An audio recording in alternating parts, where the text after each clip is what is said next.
All right, people, welcome back. This is the third episode of Step on Foot.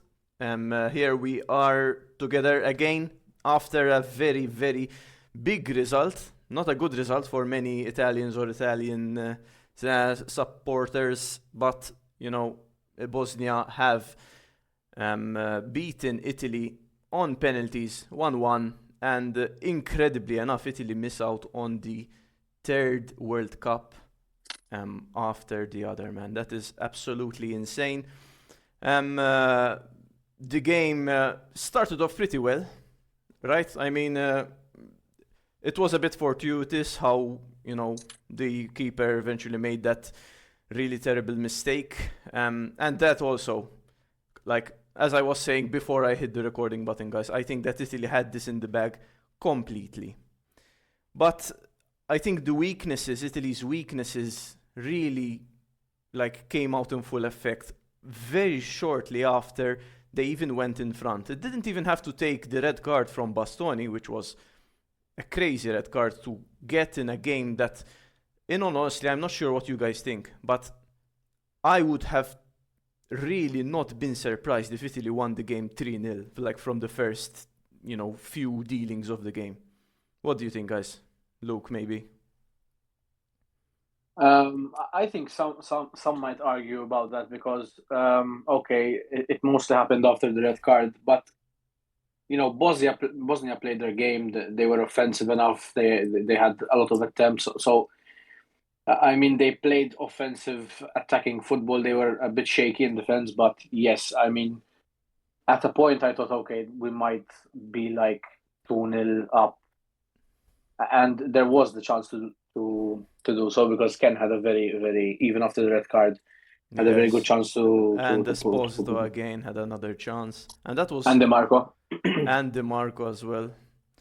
But what do you think overall, like from how the game started? Because the game started off really well. Like that's all you need. That's like one mistake from the keeper, from like your opponent's keeper, is what you need when you're away. There is a big crowd, a very heated atmosphere, and you have to like battle even everyone, it seems, to get the result. And it started off perfectly, man. But then what happened? Kevin, I'm not sure if you, have an outsider perspective of this.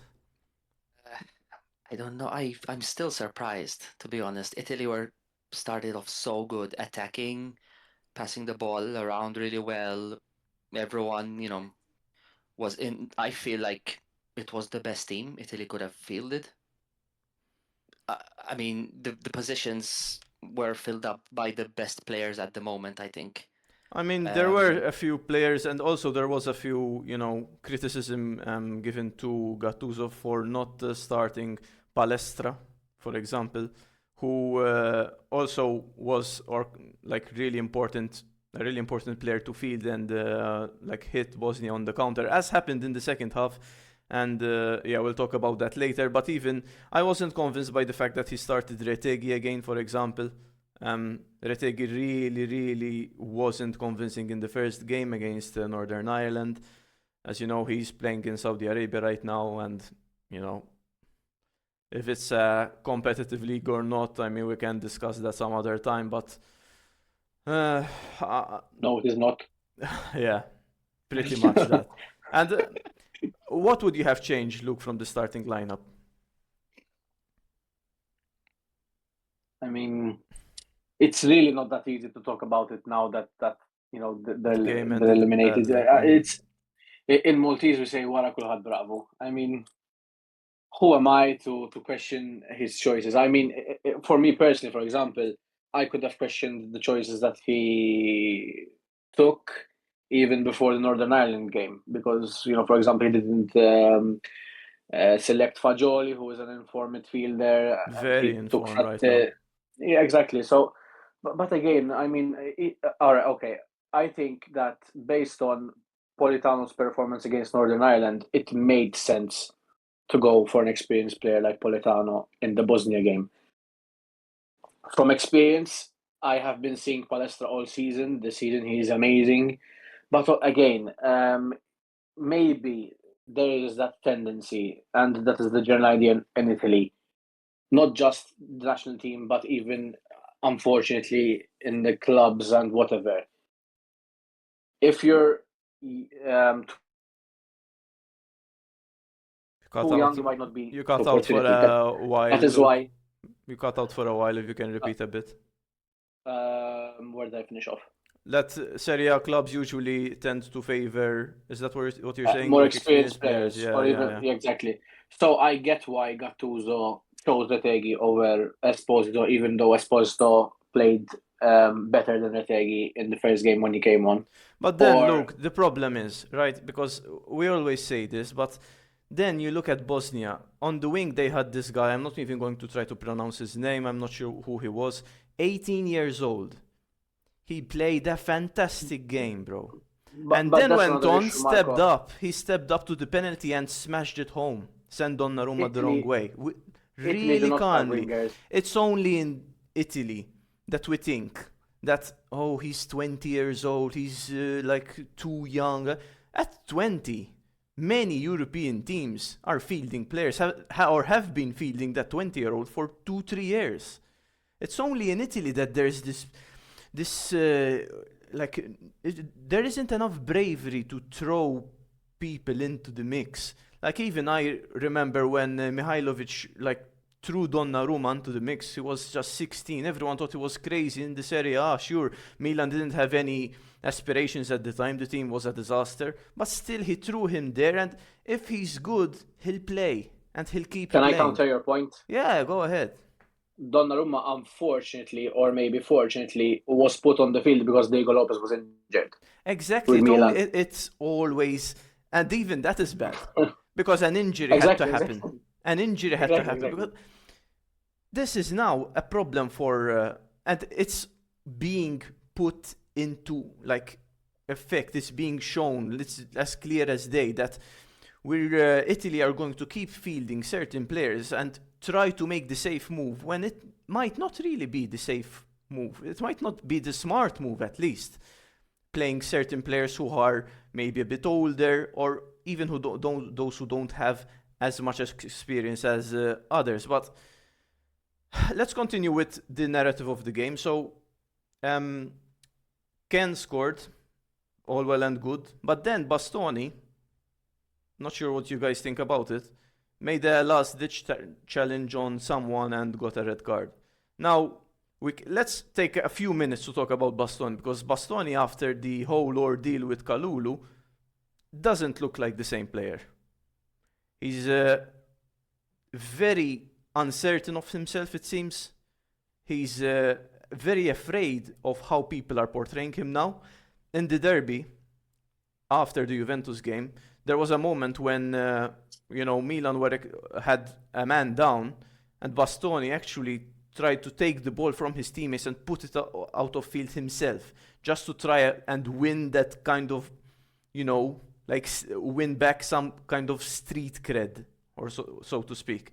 So he is aware of how people are portraying him now, but his performance overall is, subject to some kind of discussion here, because that red card, that decision to make a tackle, last man tackle in a game like this, I've seen many, Italian commentators speak after the game and they said that let the guy score or let the guy have a crack at goal.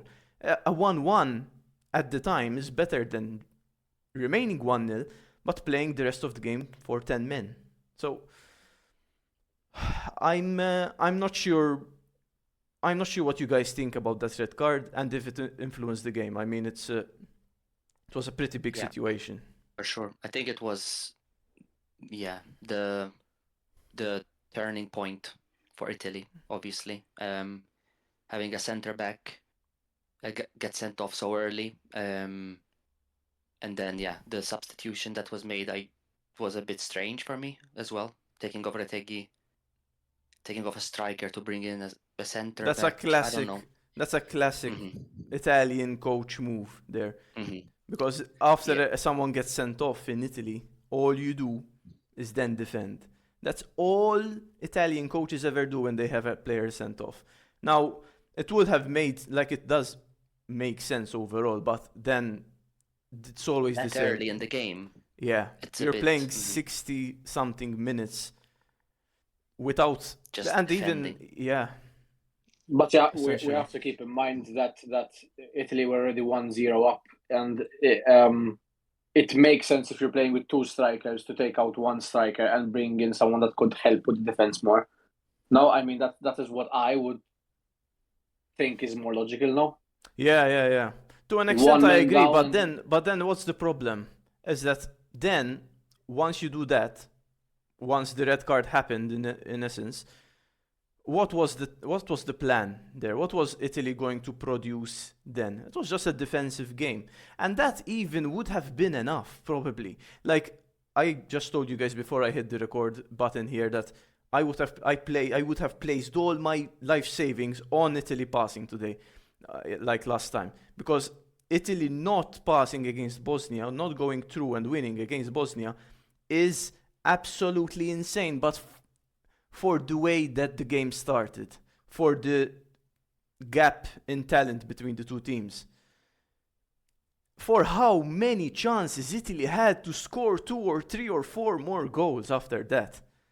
It is absolutely insane how then, even after playing a defensive game, Bosnia, like, many people started talking about Bosnia, oh, they've taken like 20 shots or something like that. Like, the statistics are crazy. Bosnia tried to take as many shots like as they possibly could at a point, obviously trying to get to the draw. But the quality of Bosnia as a team, like, I expect Bosnia to now get knocked out of the World Cup, if not by the group stages, like, really quickly. Because Bosnia is a very weak team, guys. A very, very weak team. They have a few talented players in attack, but the defense is a disaster. We've seen it against Italy, man. They could have, like Italy could, any solid team against Bosnia last time would have scored 3 or 4 goals at the very least. Now, that didn't happen, of course. And then, red card, and obviously the game's momentum shifted completely in Bosnia's favor until the eventual 1-1 draw. Many Italian supporters thought there was a handball. I didn't think so. Luke is smiling for some reason. No. First of all, to just add something to your point, I think that even though Bosnia, you're portraying Bosnia as a weak team. They in comparison to Italy, definitely. But hats off to Bosnia, to be fair, because they played 120 minutes against Wales and they won with penalties, and they did the same with Italy, and they did that with spirit and a clear game plan. To be fair, hats off to the coach, and they played quite well. They have 2 or 3 players that you might say they are a bit, of a character, because the guy that scored, he tried to rile up basically every Italian player that he could. But you might say that they might, be that team in the World Cup to be knocked out immediately. That could be the case, but obviously in the World Cup you also have those kind of teams that they might surprise you. So if that happens with Bosnia, one of their players, for example, this morning I saw an article that Roma are interested in him. He was the winger that played on the right side. The Obviously, young guy, like 18-year-old. Yes, he plays with Salzburg. So very good player, that one. We can't discredit what they did, to be fair. I mean, at the end of the day, they deserved it. I was smiling when you mentioned the handball. Yeah, I mean, I do appreciate what they did, because it is incredible against two, like, Wales away from home and then Italy. Exactly. So, yeah, but even what they showed, man, what they showed is a very defensively fragile team that any solid team would completely. Do you think, like, that England wouldn't have walked away from the game with a 4-0, 5-0 win? Because I think they would have. Now, England have a much better team than Italy do, that's for sure, and the gap between Italy and England over the years has been astronomical. Now, obviously, yeah, I mean, if you have something to say, look, now's a good time. How much time do you have? I I'm actually not had a fan. question that you'll need more time to answer. Hmm. But do you think that this difference in national team quality highlights the difference in the local leagues Definitely not. Like I in terms mean, of homegrown Bosnia players? and Italy, or Italy and No, England? England and Italy. Mm. definitely not. If you had to reason it in the same way, the Bosnian players that played a very good game against the Italian team, with or without 10 men, do they play in superior leagues than the Serie A? I mean, I really don't get that. This is me being honest. This is the reasoning of a typical Premier League fan that basically starts it's coming home song a month before the World Cup starts, and he expects to win every international um, uh, tournament Game, yeah. because he sides with United or Chelsea, and he plays in a superior league, more physical, fast. I mean, come on, man. I can never agree to something like that. And the comments that I saw, obviously it fuels this kind of reasoning because obviously you're not going to win against Bosnia. Obviously you're not going to pass for the third World Cup in a row. The league is so weak. You can't simply. There are so many factors Yeah, let's go into that. describing. Let's go into that now. Look, it's a good segue to kind of try to identify what is wrong with Italy as a national team. Let's start with the national team because the Serie A we can spend hours talking about it. But as it was against the Bosnia game, what can we say about Italy that did not work? Look, quickly, I'm going to just say my opinion.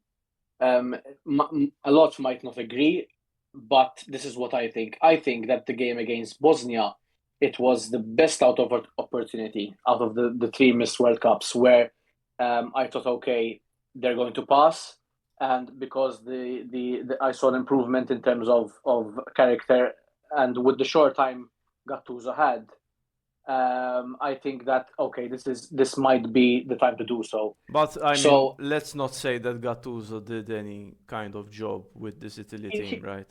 he didn't have the time, Marco. He took the team over from Spalletti in such a short time. Um, so I didn't expect him to do miracles in such a short time. Again, I said this in the last podcast. The fact that he took the job for me, he said that he didn't have anything going. It showed balls and guts, and and I mean, he will not obviously, be. dude, because if an offer like that comes on your table, what are you gonna do? Say no?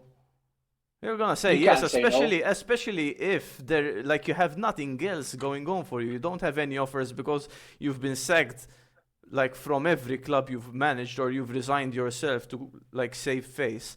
Like even the fact this problem, like Gattuso was one of the biggest problems with Italy, and that's what I'm gonna just say that.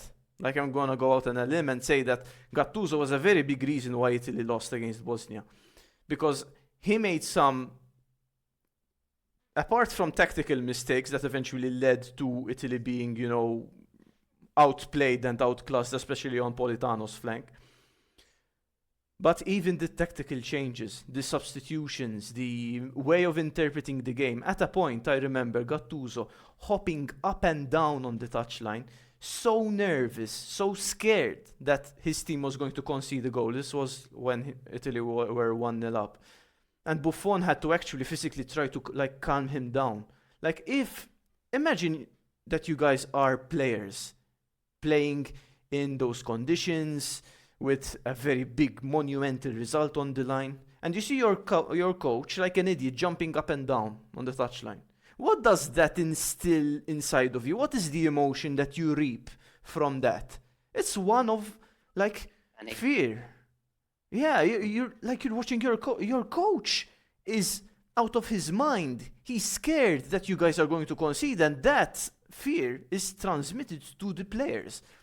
We've always talked about Gattuso being this, and he was a fantastic player, full of grit, full of courage, full of strength when he was obviously a player. But as a coach, his teams, his coaching style is completely not that way. When he coached Milan and several other teams, all his teams were very, very defensive teams who try to keep their form and try to hit on the counter.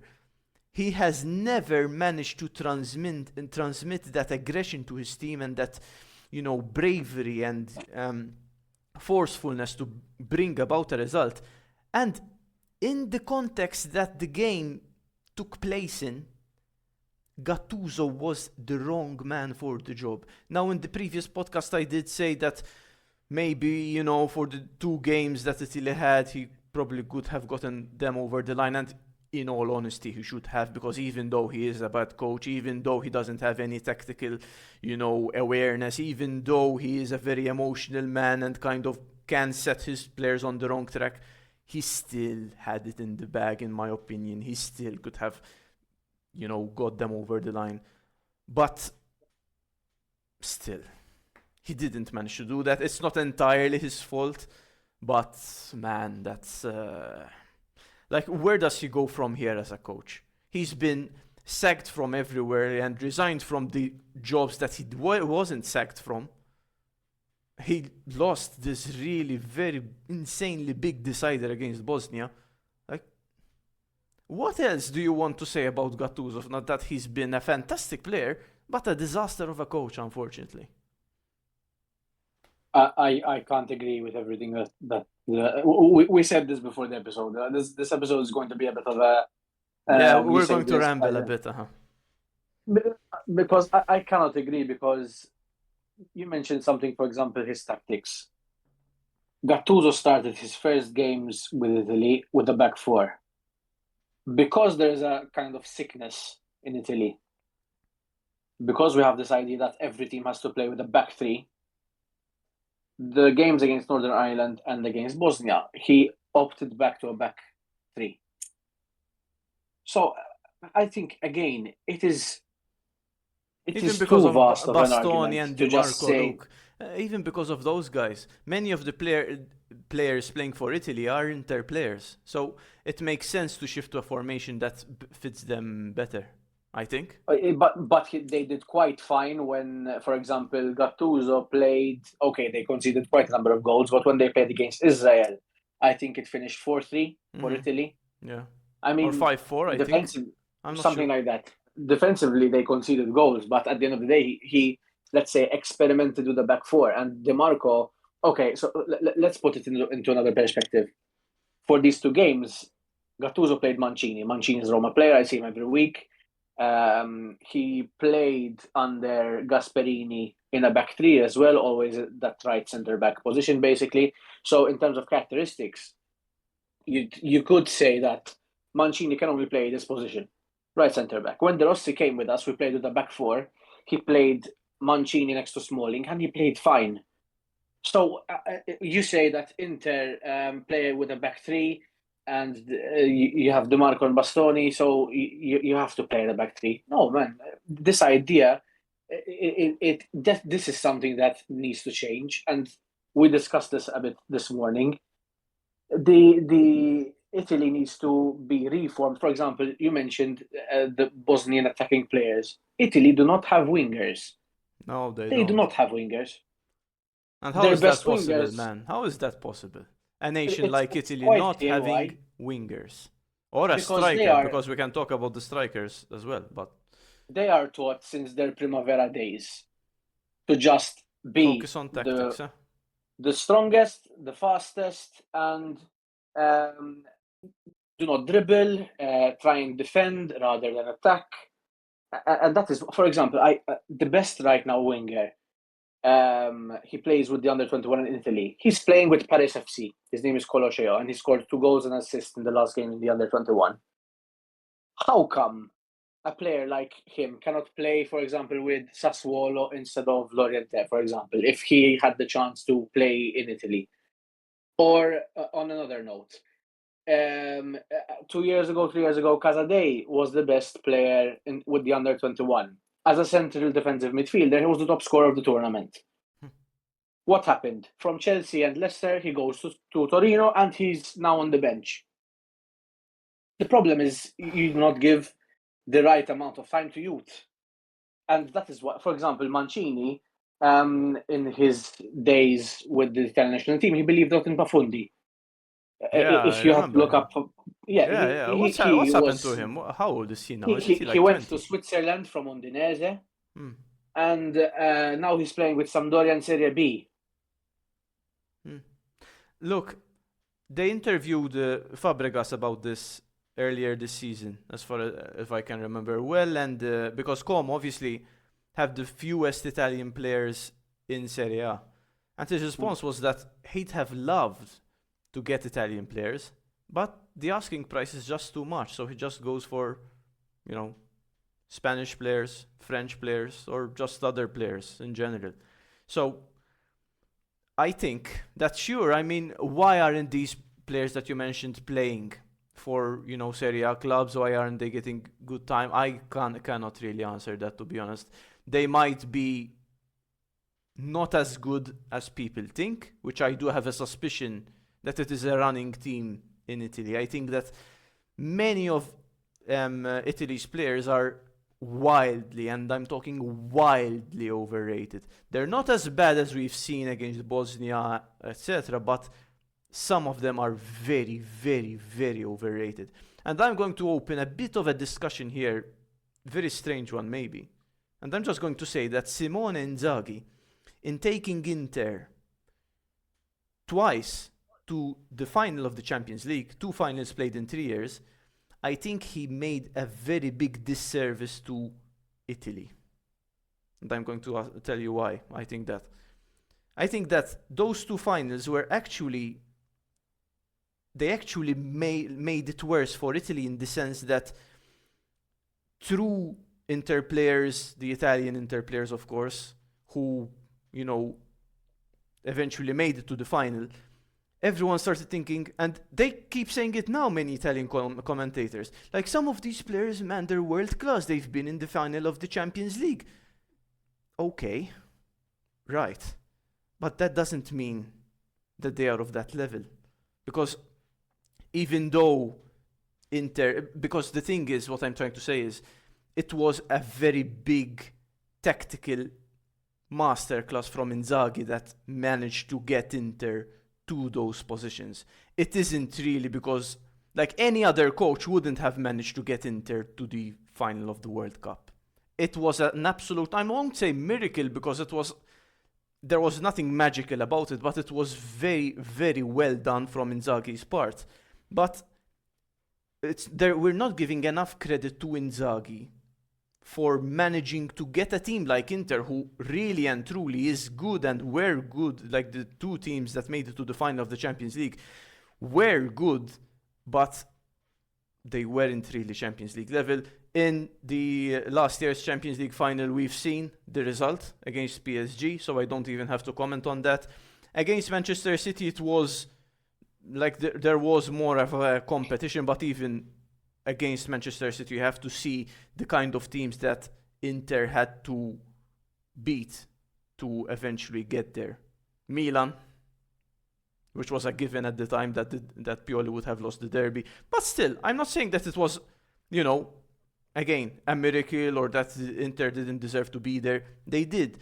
But Inzaghi, this is what I'm trying to say, Inzaghi, in getting Italy to 2 Champions League finals, now we're thinking that, oh my god, this Italy team, Barella, Bastoni, and Di Marco, and Frattesi, and all these players are absolutely world class.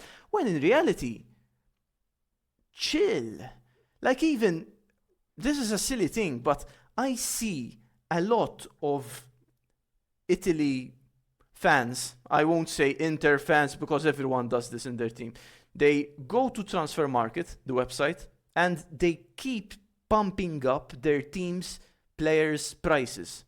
They keep suggesting, I'm not sure if you guys ever noticed this, but in Transfer Market you can actually request or kind of suggest that a player's value is increased. So if you go to check some of the Italy players right now, there's Bastoni rated like that he's cost 80 million or 90 million. I'm not sure. Marco, Can you decrease the price as well? You can suggest it, and Okay, eventually, if Sandro there is a Tonali. yeah, check Tonali, check Barella, check Di We need his Marco. price to go down, Tonali. But my point is that I'm not attacking any particular team here or any particular team's fan base, but I'm just saying that there is a wild exaggeration of how good Italy's players are.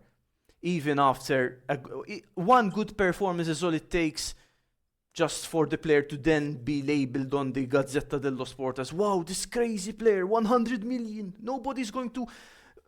Who's Barcelona, Real Madrid? Everyone wants this player. I can maybe agree that for some Inter players that is the case.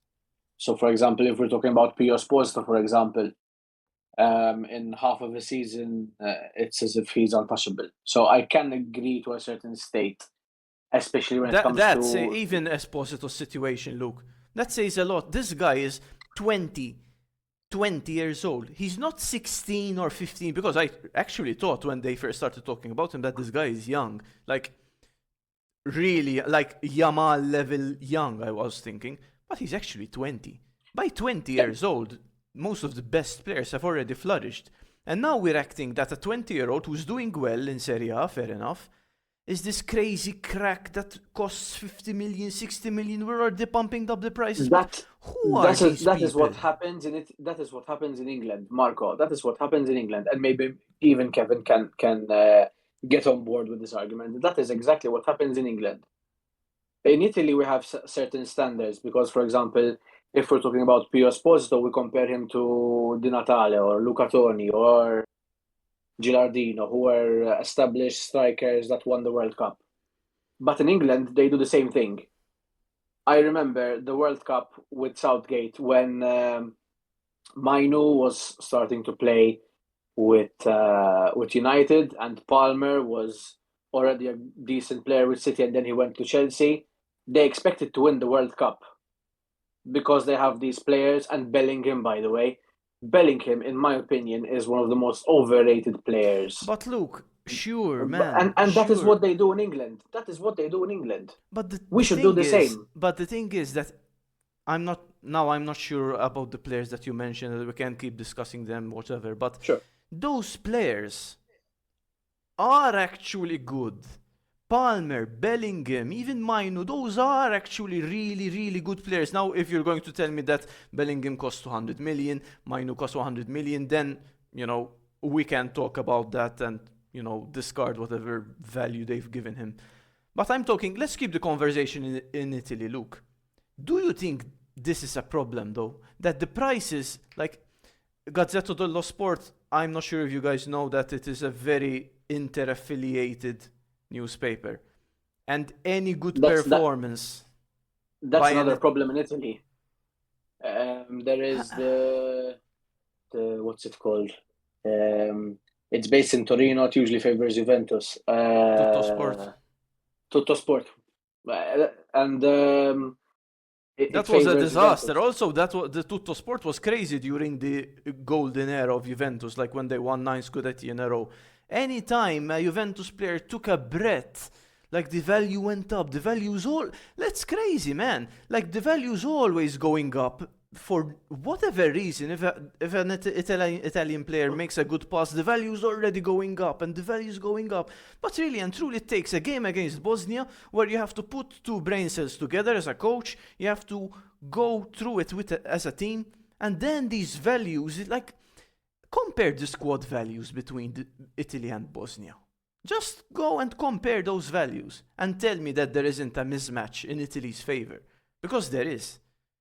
It's crazy. Like, you can't even compare it. But Italy think, and I'm going back to the original point, that we are overestimating how good this Italy team is. And you disagree, look, but honestly, I'm willing to hear counter-arguments. If you'd like to comment maybe before, because I'm feeling this is kind of a Luke versus Marco episode. Just waiting to basically go back to the Bosnia game and get your insights on decisions that were made or were not made that could have potentially changed the outcome of the game. Like refereeing, you mean? No, more from the Italian bench. basically. So substitutions, tactics, formation. First one that comes to mind is, like we're saying, Bastoni gets a red card right before halftime, and Retegui gets subbed off for Gatti. Do you? Which was the best option in my opinion. Okay, so I was going to If ask you were to put if a centre back, if you agreed with that, or if not, who would you have taken off, brought in, changed formation? I don't know. I would have literally made that change. Honestly, you're not going to put out Ken. He's better than Retegui, even though he's a bit, not physically fit. He's on and off with Fiorentina right now. And if you're going to put a centre back instead of Bastoni, Gatti was the best option. Buongiorno's having a disaster of a season. He was injured a lot. He was against Genoa. It finished 2-1 or 3-2, and the two goals that they conceded they were Buongiorno's fault. So, unfortunately, okay. What I don't understand is why Gattuso chose Scalvini, and again in the Bosnia game he decided to not even take him on the bench. He is injury prone, but I would have still taken him at least on the bench. He would have been a decent option even instead of Buongiorno. But in terms of decision wise, I would have taken off Retegui to bring in Gatti. If I'm being honest. Taking off Retegui, doesn't that automatically push you to a defensive game? You're 1-0 up, one man down. I get the reasoning why you try as much as possible to defend the result. And to be bringing honest, on another defender later, Palestra. So it's even more defending. I don't think Palestra was put on the pitch instead of Politano to defend. I think he was put there as a right wing back to be fast enough to defend. But if you have to see the Palestra stats, he's one of the best dribblers in Europe, not only in Italy. So in terms of going ahead to the opposition, being fast, being physical, and in fact, by the way, we didn't mention it that this point. Palestra was the one that was close to scoring and got tackled. In my opinion, it should have been a red card, but obviously I'm not going to say that Italy lost because of refereeing decisions. Also, another point, quickly. Turpin was the same. I mentioned him, if not the first episode, the second. He was when we were discussing the Wesley Como situation. Yeah. Turpin was the one that sent off Hummels, direct red card, when he fouled the Athletic Bilbao player next to the halfway and point of the pitch. And it's not only that game that he officiated where an Italian team went in great difficulty because of his decisions. And it's also, this is good that you brought it up, because Italy should have won. Like, if they play 9 times out of 10, they'll pass against Bosnia 9 times for sure. Like, crazy that it didn't happen. But Italy really were robbed. Italy really were, like, the referee, you have to kind of, because a French referee officiating an Italy-Bosnia game. Can we talk about this, please? Because imagine this, because I've already thought about this morning. Imagine, right, if instead of Bosnia, instead of Italy, there was Serbia playing. So Serbia-Bosnia, right? And the referee was an Albanian, right? Now, I'm not sure who knows about this, Serbia-Albanian, disaster between them, but it's on that level of crazy. When I first found out that this guy is French, like, now no disrespect to French refereeing or whatever, but it's very strange. Like, even I've seen a bunch of live reactions, and when all the time when the kind of referee is mentioned or announced, like, is this guy actually French? Really? It's mind-boggling how he was chosen, but more so because of the rivalry between Italy and France rather than Turpin's actual, decision-making. Now, that Palestra threw on goal, that is a red card any day of the week, and that would have made a big difference. It would have, like, This game that we're commenting about now, 1-1 and Bosnia won on penalties, it is just one of the very low probability outcomes from the several that could have been. Italy could have won 4-0 if they had better strikers. Or they could have won 2-1, 3-1 if the referee actually gave the red card as he should have. Because this result is a disaster because of a bunch of factors. There is no one person who is the main Exactly. culprit of the situation. But many things had to line up for this to happen. We've already mentioned Gattuso. We've already mentioned potentially, was my opinion, of course, Simone Inzaghi giving way to a big overestimation of Italy's, talent. But the referee, guys, today, in that game, he influenced the game. And when a referee influences the game, and that's why I am against penalties, for example. I have a very big problem with penalties because that is the referee is directly influencing the game. It is not about which team is better at that point. It is about which team can make the most of what the referee has done to the game. And that's what happened there. Bosnia managed to survive, push through to the end because, for a multitude of factors, but thanks to the referee not reducing them to 10 men, and it would have been an equal contest. And who knows what game could have unfolded after the red card, guys, after that red card. At the moment when he didn't check VAR, I think he did. Didn't he? because there was a Did he not?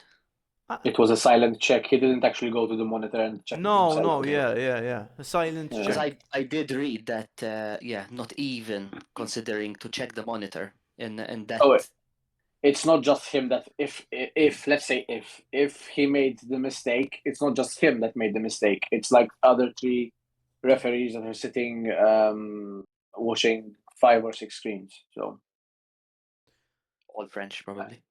Probably Yeah. not. Probably not, to be honest. Probably No. not, because they're usually a mixture of nations. It's only like there aren't, a full team. Or I'll actually check, because usually it's a pretty international kind of situation. The refereeing. I know the linesman and the ref are the same country usually, but I'm not sure. it helps with communication. Not sure with VAR, Um, but to not even check or be asked to check the screen. In a game like that, and the big decision. Can't Because find with out here. Bastoni, he went, obviously, I'm not saying it wasn't a red, but immediately went to his pocket, red, immediately. Not even, what do you think? Check Yeah. the monitor, let's double check. No, direct Because red. Gone. because it was an obvious one. He was the guy who Bastoni tackled was the last guy. Now, the thing is that Palestra was also he was through on goal, guys. He was through on goal. Now, there might have been more defenders compared to Italy's situation. Like, there might have been more defenders closer to Palestra, so the counter argument potentially could have been that Turpen evaluated that, the other defenders would have eventually reached Palestra, but I don't buy it. And even the fact that first it was a yellow card immediately, so no potential red, and then we'll check whatever. So it was instinctively, because this is very important, guys, to know when. This is what I'm trying to pay attention to recently. It's if the referee is biased, how will you know exactly? How will you know? Because he won't just.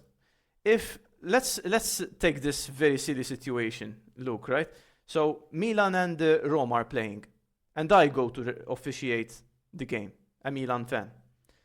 How will I keep my job and not make it entirely obvious that I am a Milan fan and I want to win? I won't go on the pitch and show Mancini a red card within the 5th minute for no reason, because that would obviously be so crazy that my job would be out of the window. I would try in this situation to very sneakily and very slowly try to make a few decisions here and there. Like, if it's a 50-50 foul, Milan can play on, it's okay.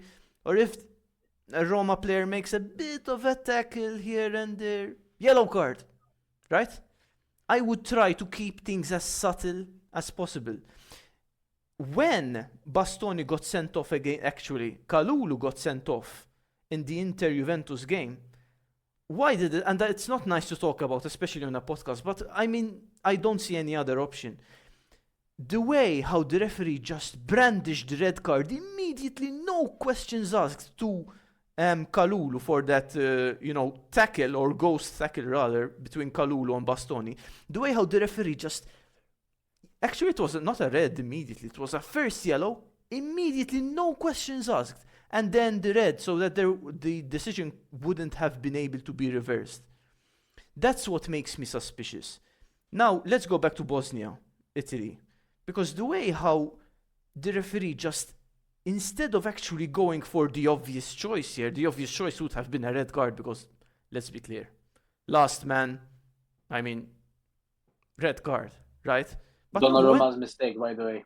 Yeah? It was a mistake by Donnarumma. So, Yeah. obviously, Bastoni got the red card, but it was a mistake by Donnarumma and even a bit of Mancini a bit there. So, just pointing it out. Yeah, but still, I wasn't very impressed by how the referee tackled that decision. It was very strange. It was just very strange, because that was a red card any day of the week, and many, obviously, the coaching staff and players even all, ganged up on the referee and his assistant for an explanation that eventually, did not arrive, or I'm not sure what explanation was given, but that made the difference, I think. And the game went on to penalties, and I'm not sure if you guys have anything to say about the penalties. Kev, Donnarumma wasn't very impressive in this shootout, to be honest. Especially the last penalty that Bosnia took. It was very savable. I really thought that he would be the hero in that moment, and but you could even see his reaction after the penalty, like on his knees, hands on his head. Yeah, And I think he knew also what it meant, because that penalty, the one that he should have saved, was. But goalkeeper of that caliber, But even arriving to that situation where we're relying on Donnarumma to make a miracle, like, this is all past what is acceptable, in my opinion. Because let's just talk about also the penalty kick taker. So 3 penalty takers. We started off with Esposito. So a guy, 20 years old, sure, so young, not crazy young again, but young, never played these kinds of, very high stakes international games. And he started, guys. He started the kickoff. Like he took the first penalty. Would you guys have done that, like, as a coach, giving the burden to this poor guy? I say first penalty, most experienced player. Let's start off with 1-1 in that case. To give a penalty to a kid, and that pressure, probably not much experience taking penalties. I'm not sure if he does with his team, probably not. No. So with Inter, there's Çalhanoğlu, there's a bunch of other players who step up to take the penalty. Who would you have chosen to take the first penalty, considering who was still on the pitch? Actually, I'm gonna check who was still on the pitch at that time. So the penalty takers that usually take penalties are Ken, Retegui, and they were all subbed off. Raspadori wasn't subbed on. He would have taken a penalty definitely. So, someone more experienced. Because there weren't many, Kev. There weren't too many players to choose from. That is the very funny thing, because now, like, at the time, all the strikers were off. There was just Esposito on. Even free kicks, like after that Palestra challenge, Italy had a free kick, and who is the free kick taker, guys? I think Tonali, no? Tonali took it and he smashed it in the wall. Yeah. So that's why I'm talking about that we are overestimating this team, because there isn't a designated, if Ken comes off, there isn't a designated penalty kick taker. There isn't a free kick taker. There is a corner kick taker in Di Marco. Fair enough. And maybe Di Marco, I'm not sure if he was on to take the free kick or not, but let me check. Yes, he was. So not sure. If it was on the right, Yeah, hand it depends side, on his foot maybe, but left foot. yeah, but going back to the first penalty, I mean, I'm saying that Esposito shouldn't probably have taken it, but who else? There wasn't. I mean, I someone would had put to take it. Tonali. Start with Tonali. Tonali. At He's least. the only yeah. one that scored. Mhm. But And do you think probably it would have made a most. difference? Because the thing is that, sure, Tonali would have started, but after that, other players have to take the penalty, man. Like, That's think- yeah. where the courage to take the penalty, takes place. What I'm really a bit more curious about is if it was Esposito's decision to go first or Gattuso's, because that, in my opinion, makes a very big difference. If Gattuso told him, listen, Esposito, you're the first one, okay, and that adds a huge amount of pressure. If it was Esposito's decision, obviously, in my opinion, makes a very big difference. I would have chosen Tonali. I don't know why Cristante took the penalty, to be fair. but look, at a certain point, guys, sure, Tonali could have started, but others had to have taken the penalty. Now, why? I mean, penalties, guys. I'm not sure if you've taken them. I've taken one recently and failed it, and you know, it's a very big responsibility, and it's not as given as you might think that you'd score, because I tried to take a penalty, like I stepped up and took a few steps trying to see where the keeper was gonna go and try to, send him the wrong way. But he actually kept his position until the moment I actually hit the ball. So Baggio, Italy's most important player, failed to score a penalty in the final of a World Cup. Yeah, so, my point is that Thinks about it apparently Yeah. as well. yeah. my point is that it can happen, and I'm not even blaming Esposito or Cristante for failing it, because the situation as it was, guys, with everyone insulting you from the stands, rain, very big pressure, even a penalty alone is a massive challenge, so I don't really blame them. At the same time, I really do hope that during the training sessions they try to practice a few penalties, because it didn't seem like they did, honestly. Apparently, the commentator said that they did. So obviously it didn't work, but to be fair, I just want to add something else to what you're talking about. I don't know if you noticed, but after the first penalty that Bosnia took, there was a bit of commotion between Donnarumma and players. Oh yeah, Apparently, yeah. Apparently, the story is that the Bosnia goalkeeper stole the cheat code for the Bosnians, and I thought that was very funny, as if you're really trying to cheat your way and guess the penalty takers of Like of that Bosnia. happens. Like keepers don't usually make an exact cheat sheet, but they do kind of for any game. And this is something I learned this season. Like for any game, before any game, a keeper is actually kind of does allocate some time to, study where the striker of the opposing team usually shoots his penalties in the case of an eventual penalty, so that he'll if I'm a keeper and we're playing against some other team, and I say, okay, I'm gonna make this whole training session as usual, but I do spend an hour practicing or keeping an eye out for, and there are coaches for this, of course. Keepers don't actually do the research themselves, but they are then kind of trained and saying, okay, look, for example, Lukaku always has a tendency to shoot on the right, for example, or the opposing striker likes to shoot in the middle. So, Pickford used to print the penalty takers on his bottle, if I'm not mistaken. Bottle, yeah. Yeah. I mean, I was kind of disappointed in Donnarumma not figuring out where the shots were going to go, to be honest, because maybe the Euro against England was a bit of a, outlier, but in that penalty shootout, it was a monster. But to be honest, this game, for Milan fans, was a very, very big reminder of a very strange game that Milan played against Rio Ave in the Europa League qualifiers, yeah. where it ended 1-1, and Donnarumma, like the penalty shootout, took a good 20 or I something remember it. minutes. I remember And it. because Donnarumma simply could not save a penalty.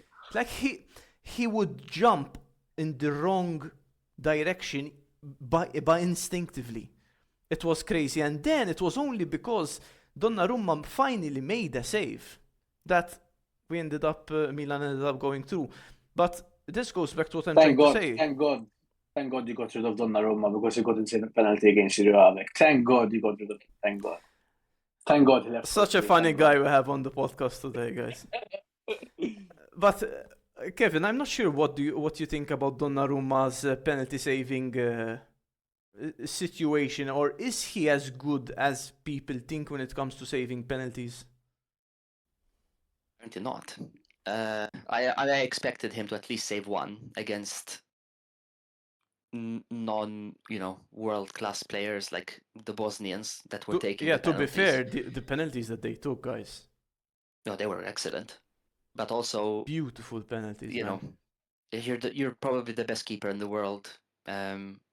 Some random Bosnian is taking a penalty. I would assume that you have them figured out a bit.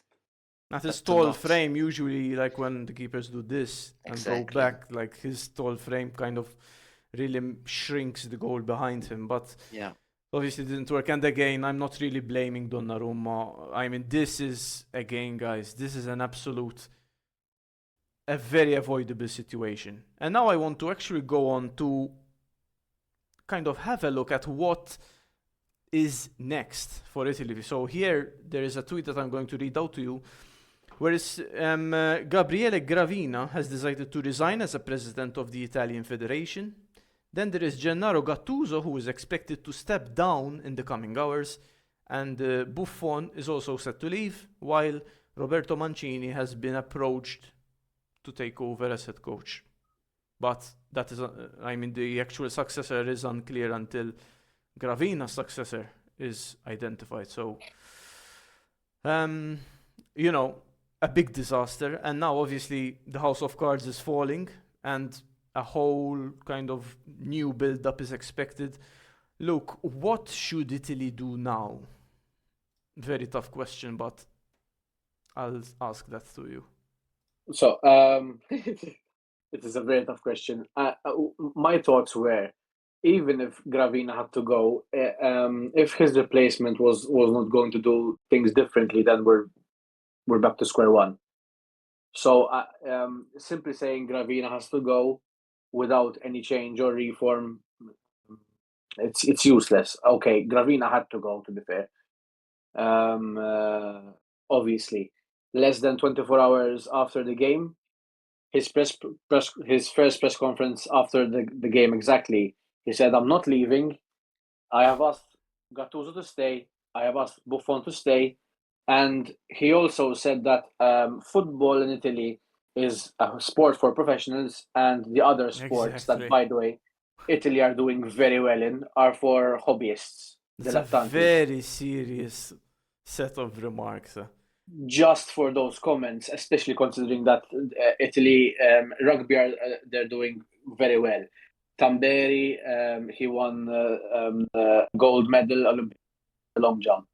The 100 meters sprinter, he won gold also in the Olympics. Yannick Sinner, one of the best Italian to play the sport of tennis. I mean, do you think that after having said that Gravina was shown the door, do you think by others? This is the irony, because when he said I'm not leaving, he said it is up to the Federal Commission to decide if I'm to leave or not, and he is in charge of the Federal Commission, which is funny. I did a bad job. Leave it up to my staff to say if I have to go or not. I mean, you're their boss. And then what happens in Italy? Because this is something that I really dislike in Italy. It's all about politics. There was rumors that Italian presidents of clubs and Lotito, who is the Lazio president, started a petition to take him off, and therefore that is why they pushed him out.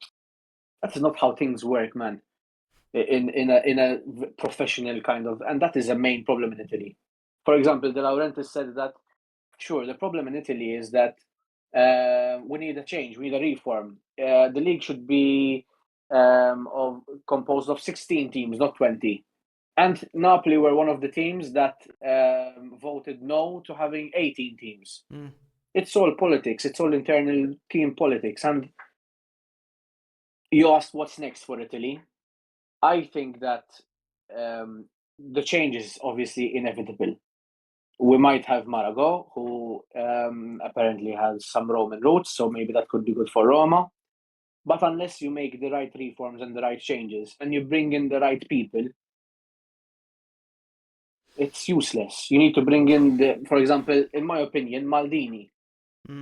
He did a decent job with Milan. He has experience in the administration side of football, and he is someone that isn't 80 years old, so he could, help. Baggio, for example. Yeah, Italy have a trove of ex-players who are just fantastic when it comes to when they were players, but they also have a trove of experience that they can use. I can mention even Nesta, Del Piero. Sure. Man, for example, is there. Del Piero, he was speaking on Sky Sport, and he said the problem in Italy now is that we want the biggest, the fastest, and the strongest players. And then we're surprised that we have youth that do not dribble and they do not play, fluent football, and it's all a big question mark for Italy's future, if you ask me. And we need the reform has to be there. It's either implementing more Primavera or having three teams like Barcelona or even Juventus. They have the next gen. Or you create a rule, you have to have 4 Italian players, for example, in your team by force. Yeah, something has to happen. And it's a bit funny that in this area there isn't already a rule like that. Like, again, to mention Como, but Como have like 2 or... I'm not sure, like even the one Italian player that actually played in this area this season has only like 4 or 5 minutes as game time this season, guys. Can you imagine that? Like a Serie A team not utilizing an Italian player, like on a seriously regular consistency. Like, it's absolutely insane that there isn't something like this in place. And more of these kinds of, even in the youth sectors, there has to be more focus on Italy homegrown talent, and again going back to the overestimation of how good Italian players are. Clubs have to chill out, man, when they find a new player, when they find a talent, when they find that, an Italian player performing well. Like, chill out with the asking prices, because even now that we've mentioned Palestra, now imagine, guys, imagine the asking price. He's at Atalanta's, right? Not Cagliari's. So imagine the asking price for someone like Palestra, man, who has shown nothing so far. Like, he has shown that he's a good player, but really and truly, on a year-to-year basis, he hasn't shown anything so far. Imagine the asking price. If you are Milan or City, how much? I don't know if Kevin obviously has followed Palestra, in detail. But if you are Milan or City, how much would you pay for Palestra? And I'll tell you what I think Roma should pay. I'm going to ask. I'll just answer this and give you the time to answer, Kev, because Palestra is a very promising young player. How old is he, Luke? Like 19? I have to check, but he's obviously young. So this guy is right winger, right? Or a right back exactly. I'm not sure. So basically, he is a right wing back. He's physical enough to defend. He's very fast. Yeah, very fast. As I said before, he is one of the best dribblers in Europe. So he's that kind of right wing back that doesn't sit, at a 5-man defense and defense. He is someone that goes into the box. He's fast. And so far, like, he's blossomed, especially this season, on loan at Cagliari. So Cagliari have absolutely no pressure. It's just a team that is regularly playing Serie A football. I mean, thankfully for them. Now, if I were to buy him as a Milan, sporting director, I'd pay 20. I'd pay 20 million because this guy has proven nothing to show me that he is capable of performing at the level Milan need him to, and on a consistent basis year by year. But let me ask you this, Kevin. If I were, probably his price will be at around the 50-60 million. I was going to say, would City pay something like that? Would not pay a penny less than 65 million. From what I've heard, from this, his age, style of play, the hype. I mean, reading now as well, Tonali being a possible summer signing. Yeah. What about you, Luke? How much would you pay to, as a Roma sporting director, to get him Palestra in the team? Now, let's try to keep what I said in mind about the whole overestimation of Italy's talent and how they actually fare in terms of their value, their real value, not on transfer market and other, stupid sites, if I'm being honest. I think his price is around 30 million.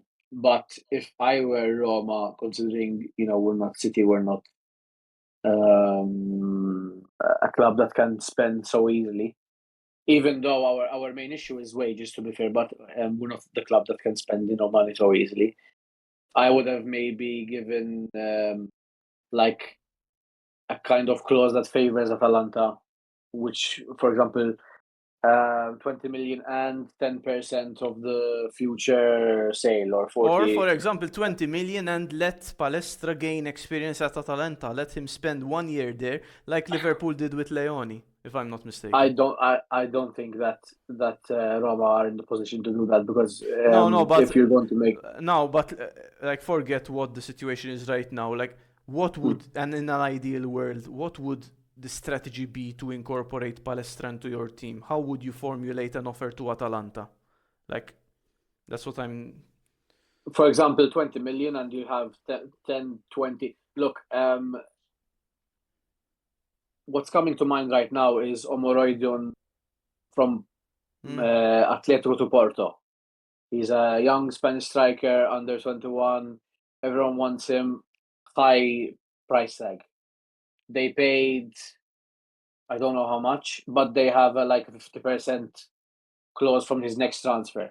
So Porto were not in the position to spend so much money on a player at a time, and they obviously gave this clause because they wanted the player, and at the end of the day, they have a player that can play for them for 2-3 years, grow with them, and then we'll see later. So if you're not the kind of team that, like City, can spend 60 million. By the way, City want Wesley from Roma. We bought him. You cut out, Luke, again. Oh, you cut out when you said that Wesley is being a target for City. Yeah.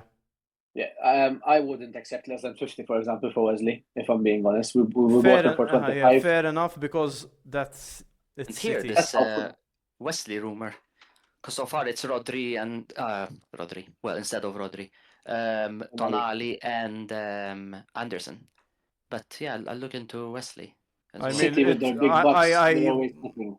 I'm not sure if it is true, to be honest. Where did you read it, Luke? Like a Roma site or something? Roma Portals.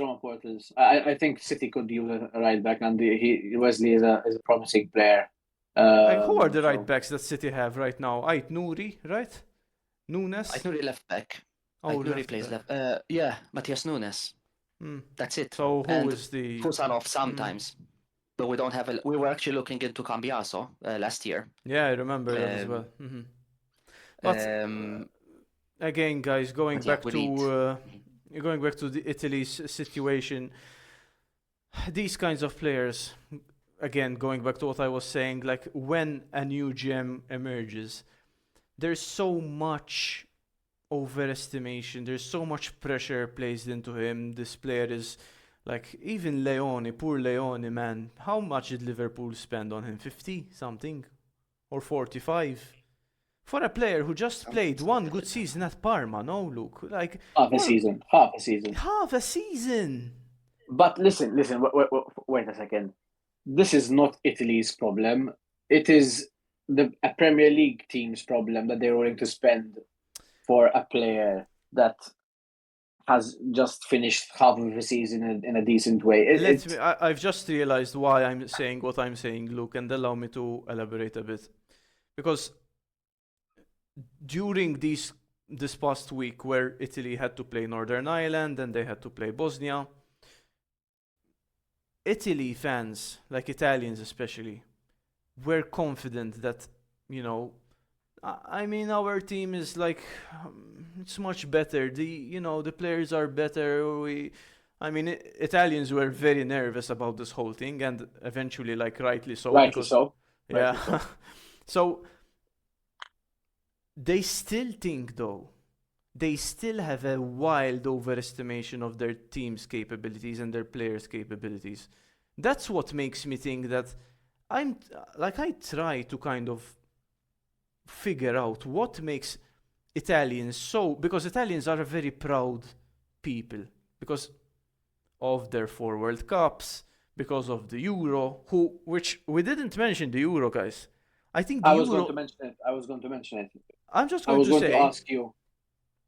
Okay, go ahead. I was just going to say that the Euro, like Simone Inzaghi's 2 Champions League finals, worked against Italy because it gave Italians a sense of pride, maybe a bit too much, to say like, okay, we're better than England, we're the best European nation, like, out there. So, and we won a trophy in the face of England, like at their own home, which, guys, that result was the most important result for me personally ever. I was climbing my girlfriend has a video of me like almost climbing the walls with like elation, with like pure joy after that game. But again, Luke, we'll discuss it. That is one of the reasons why Italians have a very big, too big in my opinion, opinion of their own team and of their own capabilities. I disagree completely. So everything that you said. Okay. Bullet point. I don't think that Italy over-evaluates their players. I think on the contrary, and one of the reasons why. Definitely. The one of the reasons why Italy do not qualify for the World Cup is not because there isn't any quality. It's because there is a lot of pressure for not qualifying because you have this kind of label. For sure, yeah. One thing. Second thing, you mentioned the Euros. The Euros were a demonstration how Italy has quality, but once you use that quality in the right formula, and when players are in their best of form, they can do wonders. And they have a good coach. We didn't mention it. And they had a coach who managed to find the gel to make the team work. Because sure, Mancini isn't the most best coach ever, obviously. So we're assuming that now when Mancini comes back after he was sacked, he left, are we to expect the renaissance of the Italian team? Now that is a good point, and I probably say no, which obviously contradicts my my opinion. But as you said, it was a very particular recipe for success, that one, because the team just made it work, and also the coaching staff made it work. But let's just go back in time. Instead of the Euro, we'll talk about when Conte led the team, because Conte had a worse team than Mancini. Definitely. But he still managed to, and that's why I'm saying that a coach, a real coach, not Gattuso level coach. When I'm talking about a real Conte coach. Can we talk about the Euro for a second? Because before we go into Conte's team. The Euro was just after Italy had missed out with Ventura against Sweden. Yeah. So obviously the morale is low, the expectations are low. You had a midfield of Locatelli, Barella, and Verratti. Good. You have an informed Chiesa, an informed Insigne, Immobile, who, I mean, with or without him, I mean, it didn't make that much of a difference. But you have an informed, incredible Spinazzola that made a big difference, and Bonucci, Chiellini, that, in my opinion, especially Chiellini, they are are the stars of that tournament. the like. And even if we're talking about the group and the staff, the third goaler, Sirigu, on the day of the final, he asked all the family of the team to do a video for the team, and it shows that even the third goaler could contribute in a very good way to do well and win. But we cannot say that Italy doesn't have quality, because, in my opinion, And it's not what I'm saying either. I'm not saying that Italy doesn't have quality, but it overestimates the quality that it has. That's different. But if you beat Spain, if you beat Belgium, if you beat Austria, if you go the first 3 games of the they won every game of the group against Wales, against Turkey, if I'm not mistaken, in the Olimpico, and in the meantime, you're playing England, that are thirsty for an international trophy in their own backyard. By the way, England just played 1 or 2 games, not in Wembley, if I'm not mistaken. And with all that Premier League hype and quality and everything, Saka and whatever, and you still manage to get things through, obviously something we cannot take that lightly. I mean, something happened in that Euro that really changed everything. It doesn't make sense. You cannot not, and that is why, in my mind, I have, when it comes to the World Cup, the Italy shirt is a heavy shirt for every player, and it's going to be even heavier in 4 years' time. Definitely, it's going to be an insane feat, because now we know it has to be. Now the 3 bad results are piling on each other, and it's going to be crazy. That is why we need leaders. That is why they need leaders and promising new players in this new wave of players. I sent you that graphic. Yeah. Most of the players that were in this team will not be there in 4 years' time. You have Politano, you have Spinazzola, you have De Marco and Baston that will be in their 30s. This is the right time, the best time to start a new wave of Italian football and the Italian national team, and hopefully they start with the right people to do so, and they'll take it from there. They have to identify a coach. They'll have to start from there, identify a coach, and then start working on the rest. There is a lot to work on, but without a coach, a good coach, and Italy have so many good coaches, man. So many good Italian coaches, but now, obviously, are all of them available? Probably not. But again, I'm not paid to find out. I've been asked this as well. Who is the Italian coach that you show? I don't know. I'm not paid to figure that out. Someone else can find out. It doesn't have to be an Italian coach. No, exactly. So it doesn't even have to be that. But start off with a coach, a really good coach, then start working on the many things that need to be worked on. There's again the Serie A. We've talked about the rules about the foreign players that really outnumber Italian players. Start taking things seriously a bit more, and maybe we'll see a different story. But to be honest, I do kind of see a repeat of this happening with hopefully a different result in 4 years' time. Because look, if Italy gets drawn into a group where they'll be second best, as happened against Norway in the last table they were in, because Norway were obviously much better. Let me mention this to you guys.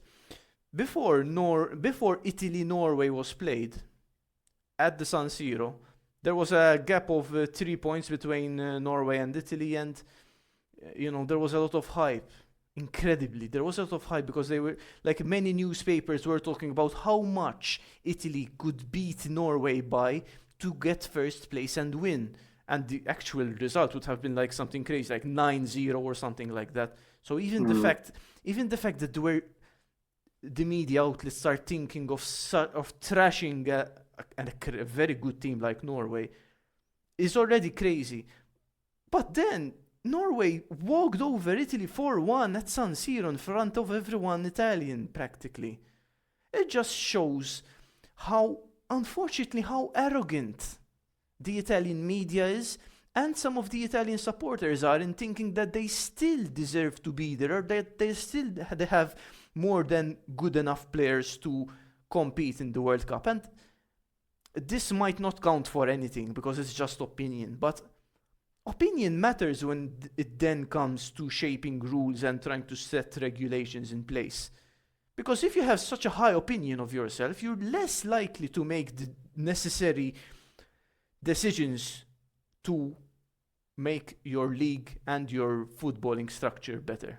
That's what I'm trying to say when I think that many Italians have a wildly inaccurate way of estimating their players', capabilities. So, and that is a hill I'm willing to die on because it is so prevalent and the opinions are just so staggeringly positive of Italy. Like even look, after the game, I'm not sure if it was Gravina or someone, people were starting to talk about Italy's, the Italian players holding their heads high because, they did a good job, they were brave enough. But What do you mean brave? What are we talking about here? That is the problem that the Gravina kind of like this idea, this mentality he inflicted on the federation, because Gattuso took the team at a very later stage and he brought more piling on the excuses, to avoid and delay making an actual important decision. I think we can all agree that the approach to how it was afterwards was maybe even worse before. Because if you have people saying, the group is united, they were heroic, it's as if, they played an inter-school final, 4-5. And sometimes you'd even think that the result was in Italy's favor. You'd think that the Italy actually won. Because some headlines I've seen, like the players showed extreme courage, really good determination. Those are words that you'd expect to hear from the winner, not the loser. Keep in mind that Gravina... A loser that's a small country. Like for example, let's say Malta played Italy. We lost 2-0. Oh, hold your heads up high. We played such a good game. What a but brave showing. Like Italy. Even Wales had a different mentality, because after the Italy game, they talked to Craig Bellamy. He's the coach. He's coaching Wales, and he said Bosnia after they beat Wales, Italy with penalties. And he said, that is even more frustrating because we could have been the ones. And also, guys, in the final, in the final few minutes, guys, that we have here together, I want to talk about and this goes to, it connects to what we were saying, Di Marco and Vicario celebrating once Bosnia actually beat. Right, once the news got out that Bosnia beat Wales on penalties, there were smiles and saying, "Okay, good." I'm not sure if you guys have seen that video. Luke, you probably surely have. But there was this video. And you're not going to like my response about it, by the way. Tell us. Because I think that the reaction was taking out of proportion, even keeping in mind your point. Sure. The Italian media.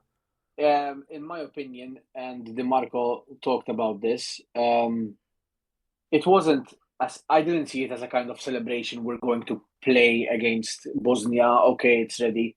It was a reaction even for Vicario. The game is over. We're playing Bosnia. Come on, let's do our best. And he said I didn't get that sentiment from the video, to be honest. He said might have been like, what is he going to say, Luke, in a conference? I was gonna say, I thought actually at the time that Bosnia was super affordable as an opponent compared to Wales. That's why we were celebrating. Is he actually going to admit something like that? with that mentality, Italy is never going to be on the right side of the media and on the right side of people's perception with that mentality. If that is damaging, and it will continue to damage Italian national team, and that is why we keep on. Also, another factor why we keep on missing on World Cups. You mentioned it yourself, the media, you know, how they work and what they write. That was damaging even for the Italian national team, and they portrayed it as him happy that he is about to play against Bosnia. I And don't look think at they what had to happened. work too hard to portray him as such, but that's up to Exactly. the eye of the It's beholder, it's to a be good honest. spin. Yeah. So I would guys, rather play I mean, Wales, I think, at that point, rather than a Balkan team away. yeah, Rather tell me play about it. Wales.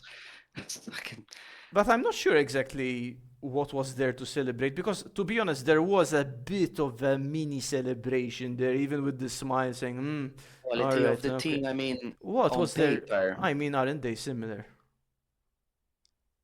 I'm not sure. I don't follow Wales or Bosnia, to be honest, but.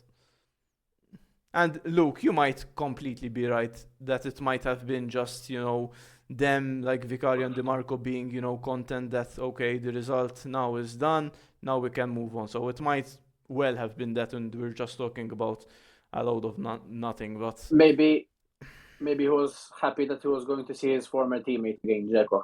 Maybe that's how. Could have been Yes, we're the going to see case. Edin Dzeko. Were you happy that the ex-Roma Dzeko, 40-year-old, got Bosnia, because that's crazy, yeah? He got Bosnia into the World Cup as a So he Roma didn't take a Um, penalty. Did he? no, No, he hurt didn't his even have to. shoulder? Yeah, 40-year-old. Um, Imagine 40-year-old striker. The level of a team that plays a 40-year-old striker, yeah. and players like Kolasinac who are, also on the older side. to be fair, he's having a decent season.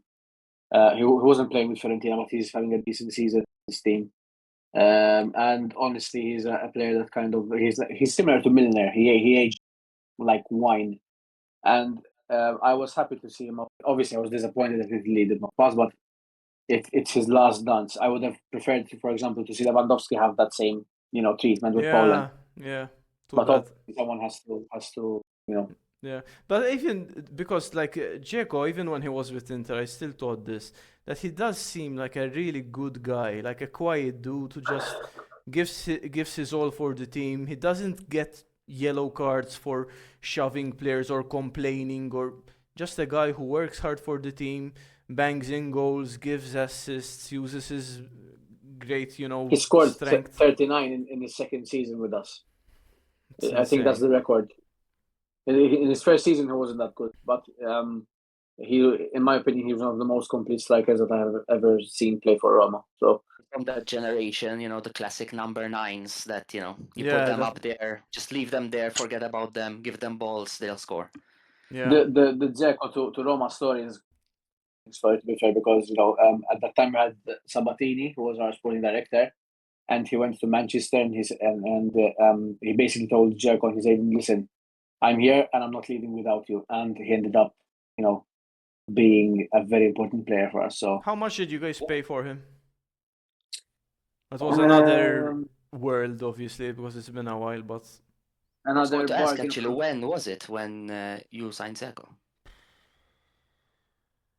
One second. 14, 2014. Wait, I was going to say 13 or 14 Mm. because I think he left right after we won the league. So he joined Roma for a loan fee of 4 million, and then we paid 11 million the next year. 11 million. Like 15 million combined with the loan fee for a proper striker. Imagine doing that these days. How old Like was he showing. when he joined? I think he was in his 30s, if I'm not Early 30s. mistaken. I don't think think so. so. Really? I was going to say maybe late Like 20s. 28, something like that. Who knows? 28, 29. And when did he check it join? When did he join Roma, Luke? He joined 15-16. Okay. 15, 16. Uh-huh. Okay. Yeah, and then he 10 years left ago. for Inter 21-22. Okay, guys. So at least we ended on a happy note there with Edin Dzeko. who takes his national team to the World Cup. And I'm going to leave you guys here. Thank you very much for tuning in, and we'll see you all next time. See you. Thank you. Thank you.